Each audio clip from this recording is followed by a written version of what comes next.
आपण पाहत आहोत SN न्यूज मराठी। लाईक करा, शेअर करा, सबस्क्राइब करा व रहा आमच्या सोबत अपडेट। ऑगस्ट भारताला स्वातंत्र्य होऊन 78 वर्ष झाली। आज जरी भारत इंग्रजांच्या ताब्यातून स्वतंत्र झाला असला तरी आज या प्रस्थापितांच्या गुलामगिरीतच आज भारतातील लोक वावरताना आपल्याला दिसत आहेत। आज भारताला स्वातंत्र्य मिळण्यासाठी शेतकरी, गरीब, मजूर, कष्टकरी, दलित या सर्वांनी स्वातंत्र्यासाठी लढली, झगडली। स्वातंत्र्यासाठी त्यांनी प्रयत्न केला, आत्मबलिदान केलं। पण त्यांनी स्वतंत्र भारतात आपला बी भारत असेल, आपल्या बी हक्काच्या गोष्टी बोलल्या जातील, आपल्याला बी न्याय भेटेल, आपल्याला बी स्वातंत्र्य भेटेल, आपल्याला बी समता भेटेल या उद्देशाने सगळ्यांनी स्वातंत्र्य लढ्यात भाग घेतला ना आज आपण स्वातंत्र्य अनुभवतोय। ते फक्त त्या माणसांच्या बलिदानामुळे आमच्या भविष्यातल्या पिढीला काय तर चांगलं भेटेल ह्या विषयाने आपल्या जीवाचं रान करून, रक्ताचं पाणी करून हे दिलेलं स्वातंत्र्य आहे। तर आज ज्या स्वातंत्र्य आपण झेंडा फडकवतोय, मोठमोठ्या व्यक्तींची, महामानवांच्या जयंत्या बनवतोय, इथंच बघ करून आपण साध्य होणार आहे का? भारत स्वतंत्र झाला आपण म्हणू शकतोय का? 3 दिवस भारत स्वातंत्र्याचा दिवस साजरा करून आपण स्वातंत्र्य असं म्हणू शकतोय का?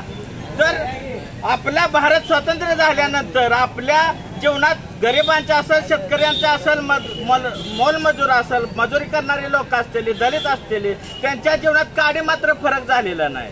त्याचंच एक उदाहरण, इंग्रज लोक आपल्या भारताला लुटून गेली म्हणते ते, पण आज भारतातली लोक आपल्या भारताला सामान्य जनतेतल्या टॅक्स मधनं दिलेल्या पैशाला, विकासासाठी खर्च करणारा पैसा लुटण्याचं काम आणि भारताच्या सामान्य जनतेचं रक्त पिण्याचं काम आता ही प्रशासन व्यवस्था आताची ही इंग्रजांच्या अवलाद आता करते।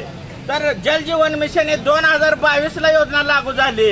2022ला योजना लागू झाल्यानंतर एका वर्षात काम करणं अनिवार्य होतं, पण आज 2025 झालं, आज काय जल जीवन मिशनचं काम पूर्ण झालेलं नाही। त्याचा 1 वर्ष झालं मी पाठपुरावा करतोय। पाठपुराव्यानंतर आम्हाला कुठलाच कागद भेटत नव्हता। भरपूर पाठपुराव्यानंतर एवढी एस्टिमेट त्यांचं भेटलं, MB भेटले आम्हाला। आणि त्यात असं आढळून आलं वाणी चिंचाळे गावाचं 1,35,00,000 रुपये मंजूर आहेत। त्यातलं 1,29,00,000ची MB बनवण्यात आली, त्याचं टेंडर 1,30,00,000 रुपयाचं बनवण्यात आलं आणि 1,27,00,000 रुपये कॉन्ट्रॅक्टदारला काढून देण्यात आलं। मी चौकशी लावल्यानंतर पाहणी अहवालात फक्त 77 लाखाचं काम झालं असं पाहणी अहवाल हे अधिकाऱ्यांनी मला दिलेलं आहे। आणि ग्राउंड लेवलला 50 लाखाचं काम झालेलं आहे। 50 लाखात जे काम झालेलं आहे ते पूर्ण निकृष्ट दर्जाचं आहे। तरी आम्ही पूर्ण माहिती घेतल्यानंतर आम्हाला संपूर्ण ऑफिस, सांगोला असेल, जिल्हाधिकारी असेल, यांनी आम्हाला टोलवाटोलवीचीच उत्तरं दिली। मंजुरीसाठी पुढे पाठवलं, हे पाठवलं। आमचा मंजुरी पुढे पाठवायचा विषय नाही, तर जे एस्टिमेट बनवलेला 1,35,00,000 त्या एस्टिमेट मध्ये काम पूर्ण करणं आवश्यक होतं। पण 1,29,00,000ची MB बनवली, पैसे काढलं, पण 50% काम वाणी चिंचाळे गावात झालेलं नाही। तर ह्या कॉन्ट्रॅक्टदाराला काळ्या यादीत टाकलं पाहिजे।